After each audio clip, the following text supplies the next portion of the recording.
Narito ang isang sikreto kung paano gamitin ng tama ang dahon ng laurel para maakit mo ang pera or good luck na gusto mo. Number 1, kumuha ka ng ilang tuyong dahon ng laurel, isang matchstick or isang lighter at isang mangkok na gagamitin mo para sa paglalagyan ng nasusunog na dahon. Maaari rin itong isang maging malinis na ashtray.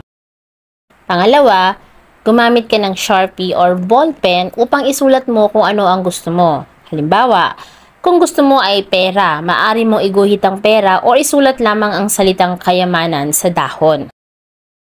Yung iba naman, sinusunog lang ito ng walang kahit na anong sinusulat. Pero ang paggawa ng ganito, gaya nito ng pagsusulat ng bagay na gusto mo, ay maaaring karagdagang paraan upang maakit mo talaga ang gusto mo.